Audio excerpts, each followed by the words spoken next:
नमस्कार, मैं शशांक द्विवेदी मामना कोचिंग संस्थान में आपका स्वागत करते हैं। जैसा कि पिछला वीडियो में हमने बताया था इकोनॉमिक्स के बारे में और बेसिक चर्चा इकोनॉमिक्स की ही चल रही थी कि इकोनॉमिक्स क्या है। यहाँ मैं बहुत ज़्यादा कुछ डीपली उस तरह से बात करने वाला हूँ कि इकोनॉमिक्स क्या है, कि हम लोगों ना तो ये 9th 10th का है ना तो 11th 12th का है। जैसा कि बेसिक चर्चा है, मैं पहले ही बता चुका हूँ। इकोनॉमिक्स की मैंने उस समय डिफिनेशन बताई थी कुछ। Economics is a science of wealth, और फिर बताया था economics is a science of human behaviour. इसी पर चर्चा चल रही थी कि साइंस इकोनॉमिक्स क्या है, फिर ये साइंस की बात क्यों कर रहा है। और इकोनॉमिक्स का आप एक जो बेसिक हिंदी मीनिंग आप समझे थे वो आपने पढ़ा था house hold management. House hold management समझ लेंगे। हाउस होल्ड मैनेजमेंट आपने पढ़ा था कि घरेलू व्यवस्था, जिसका हिंदी मतलब होता है घरेलू व्यवस्था। तो ये घरेलू व्यवस्था में आपका ये ह्यूमन बिहेवियर क्या है, जिसको हम जानने की कोशिश करते हैं कि साइंस ऑफ ह्यूमन बिहेवियर क्यों कहा गया। जैसा कि आप जानते हैं कि जो मनी होता है, जो कैपिटल होता है, वो आपका ना तो वांट्स हो सकता है, ना नीड्स हो सकती है, ना तो आपकी चॉइस हो सकती है। चॉइस मतलब होता है पसंद। आपकी चॉइस नहीं हो सकती है। क्यों नहीं हो सकती है? क्योंकि आप वांट्स को, नीड्स को और चॉइस को काउंट नहीं कर सकते हैं, फिक्स नहीं कर सकते हैं। लेकिन मनी को आप काउंट कर सकते हैं, वो फिक्स भी रहता है। इसीलिए जो है मनी, कैपिटल, इन सभी चीजों को हम क्या बोलते हैं? रिसोर्स बोलते हैं।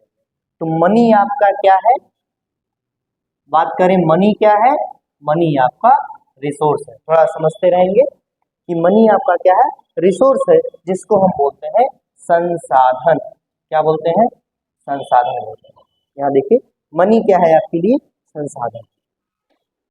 आप जानते हैं कि आपके लिए, ह्यूमन बिहेवियर के लिए सबसे बड़ी क्या है? Problem of choice. सबसे बड़ी चीज है प्रॉब्लम ऑफ चॉइस। आपको क्या गुड्स कंज्यूम करने हैं, क्या प्रोड्यूसर के लिए क्या प्रोड्यूस करना है, सोसाइटी के लिए क्या चाहिए, कैसे वेलफेयर चाहिए, है ना। तो प्रॉब्लम ऑफ चॉइस हर जगह है। प्रॉब्लम ऑफ चॉइस क्यों है? क्यों हम प्रॉब्लम ऑफ चॉइस कहते हैं?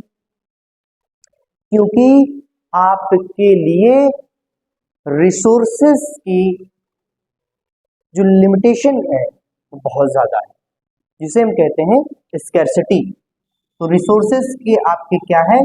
स्कैर्सिटी है। कि जिस तरह से हम कोई डिमांड करते हैं, जिस तरह से हमारी चॉइस होती है, जिस तरह से हमारे वांट्स होते हैं, नीड्स होते हैं, इतनी हमारे पास रिसोर्सेज अवेलेबल नहीं हो पाती हैं कि हम उस गुड्स को परचेज कर सकें, सेटिस्फेक्शन ले सकें। इससे क्या है? इसी को मैनेज करना, इसी को सही और सही रूप से, क्रमबद्ध रूप से और सुव्यवस्थित रूप से हम कैसे उसी रिसोर्सेज में हम अपने आप को पूर्ण रूप से संतुष्ट कर सकते हैं, सेटिस्फाई कर सकते हैं, हमें इकोनॉमिक्स यही बताता है। क्योंकि इकोनॉमिक्स वर्क जो है क्या बताता है? हाउस होल्ड मैनेजमेंट मैंने पढ़ चुका है। Economics is a human behaviour, जो हमें सिखाता है कैसे मैनेज करके चलना है। अब मैनेज करने के लिए क्या है? हाउस होल्ड कैसे हो गए? क्योंकि हमसे घर बनता है, हम रह रहे हैं, हमारी इच्छाएं, हमारी आवश्यकताएं, हमारे घर परिवार की इच्छाएं और आवश्यकताएं, और धीरे धीरे करके एक देश का रूप लेती हैं, जो कि एक इकोनॉमी बनता है। और उस इकोनॉमी के लोगों के डिमांड एंड सप्लाई, कैसे हम उनकी डिमांड को फुलफिल करेंगे, कैसे हम उनकी सप्लाई करेंगे, कैसे हमें मैनेज करके चलना है, कैसे उस देश की जो है जो व्यवस्था है हमें कैसे आगे बढ़ानी है, जो कि एक डेवलपमेंट का रूप लेता है, एक एक ग्रोथ का रूप लेता है। तो ग्रोथ एंड डेवलपमेंट, और हम कैसे सस्टेनेबिलिटी की तरफ जाते हैं, जिसको मैनेज करना, इसको जो सिखाता है, हम उसे इकोनॉमिक्स कहते हैं। इन सभी का अध्ययन हम इकोनॉमिक्स में करते हैं। इकोनॉमिक्स के दो ब्रांच हैं, माइक्रो इकोनॉमिक्स और मैक्रो इकोनॉमिक्स। तो माइक्रो इकोनॉमिक्स और मैक्रो इकोनॉमिक्स पर चर्चा हम करेंगे। उसके पहले हम जानते हैं कि चॉइस, जो हमारी पसंद है, जो हम पसंद करते हैं। फॉर एग्जाम्पल मैं कहूँ कि आप गए हैं मार्केट में कपड़ा खरीद लें। अब कपड़ा खरीदने गए हैं, अभी ये आपको कॉन्सेप्ट क्लियर हो जाएगा कि आप मार्केट में गए हैं कपड़ा खरीदने। अब आपके साथ 2-3 लोग गए हुए हैं, आपको शर्ट लेना है या कुछ वॉच लेना है, शर्ट मान के चलते हैं, आपको शर्ट लेना है। शर्ट जो है आपकी 3 कलर की शर्ट है, ब्लू है, येलो है, रेड है, या कुछ भी कलर आप अपने हिसाब से मान लेंगे। कुछ आप लोग कमेंट भी करेंगे कमेंट सेक्शन में। अब आप गए हैं दुकानदार के पास गए, बोले भैया मुझे 3 कलर की शर्ट चाहिए। आप तीनों कलर ले करके दिखा दिया। अब 3 कलर में आपको आपके उसके पास जो अवेलेबिलिटी थी वो ले आया कि रेड है भैया, ब्लू है मेरे पास, रेड है, ये 3 शर्ट है, आपको 3 कलर जो चाहिए इसमें से मेरे पास यही कलर है। अगर नहीं आप दूसरा दुकान जाएंगे। लेकिन एक कंडीशन ये है, दूसरा कंडीशन क्या है, आपको बस शर्ट लेनी है, आप शर्ट लेने पहुंच गए, अब वहां 3 कलर आया। इस वाले एग्जाम्पल पर बात करते हैं, जो इसके पहले वाला कंडीशन था इसको हम बाद में बात करेंगे। अभी हम चर्चा करेंगे कि आप शर्ट लेने गए हैं दुकान पर, आपको एक ही शर्ट चाहिए, आपके पास जो पैसे हैं वो लिमिटेड है, शर्ट की कीमत जो है 400-500 रुपए है, 500 मान के चलते हैं, और आपके पास 800 रुपए है। अब आपको 2 शर्ट वहां पसंद आ गई, रेड कलर की और ब्लू कलर की। अब आप यहाँ क्या करेंगे, अब आप यहाँ पर जो शर्ट खरीदेंगे एक ही शर्ट खरीद पाएंगे, आपको उधारी नहीं करना है। उधारी करेंगे तो आप खुश नहीं हुए, इसलिए खुश नहीं हुए क्योंकि आप वहां पर उधार करके चले आए, आपको सेटिस्फेक्शन नहीं मिला। आप अपने रिसोर्सेज को फुली यूटिलाइज करेंगे तभी आप सेटिस्फाई होंगे, क्योंकि यहाँ पर लिखा गया है maximization of satisfaction for the consumer. Consumer के द्वारा अपने टोटल रिसोर्सेज को यूटिलाइज करने के बाद ही सेटिस्फेक्शन मिलता है। आप 500 रुपए का एक ही शर्ट खरीदेंगे क्योंकि आपकी जो पसंद भले ही बहुत ज्यादा है, यहाँ क्या लिखा गया है, रिसोर्सेज आर स्केर्स, रिसोर्सेज की कमी है, आपके पास जो पैसा उसकी कमी है, आप नहीं खरीद सकते हैं 2 शर्ट, एक ही शर्ट परचेज कर सकते हैं। Resources can be allocated to alternate use, आप उसका अल्टरनेट यूज कर सकते हैं, उससे कम कीमत की 2 शर्ट खरीद सकते हैं। लेकिन वही शर्ट आपको पसंद आ गई है, आप नहीं खरीद पाएंगे, लेकिन आप अपने रिसोर्सेज को अल्टरनेट यूज कर सकते हैं।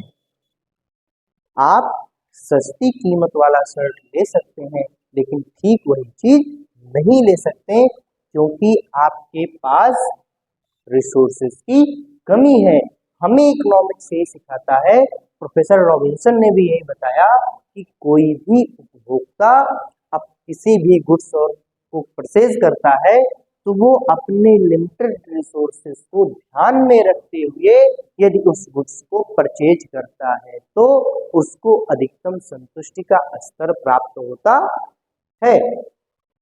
यदि वो अपने रिसोर्सेज से ज्यादा कुछ परचेज करता है या कम परचेज करता है, कम परचेज करेगा तो अटेनेबल पॉइंट पर होगा, तब भी वो खुश नहीं होगा, उसके पास बच जा रहा है।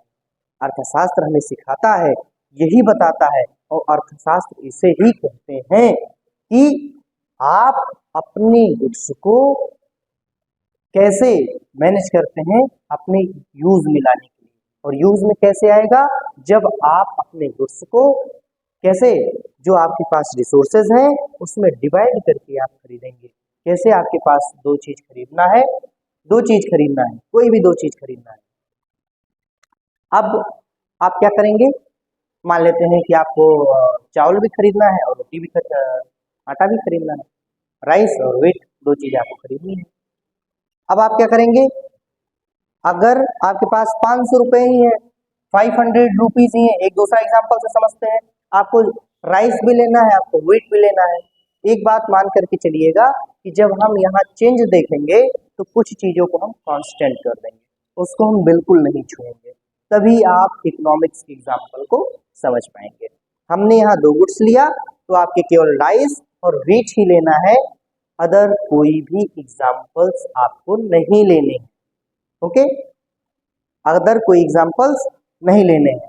अब यहाँ आप क्या करेंगे कि अगर आपको चावल ज्यादा खरीदना होगा तब आप क्या करेंगे, आपके पास 500 रुपए ही है। अगर आपको चावल ज्यादा खरीदना है अर्थात राइस ज्यादा खरीदनी है तो आप क्या करेंगे, व्हीट के रिसोर्सेज से कुछ कम करेंगे, व्हीट का यूज कम करेंगे, क्योंकि आप राइस का यूज बढ़ा रहे हैं, इंक्रीज कर रहे हैं।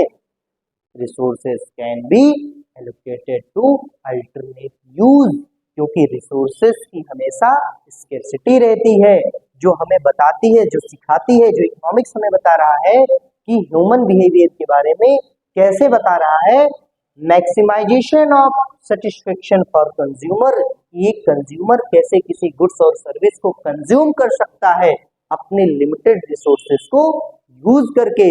आप गए थे शर्ट खरीदने तो आपने शर्ट खरीदा था,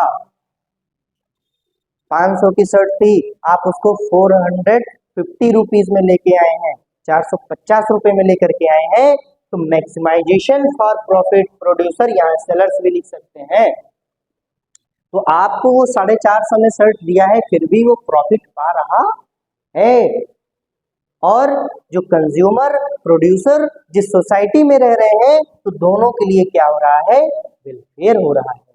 यहाँ देखिए, maximization of welfare for the society, society में रहने वाले कंज्यूमर और प्रोड्यूसर के लिए भी वेलफेयर हो रही है।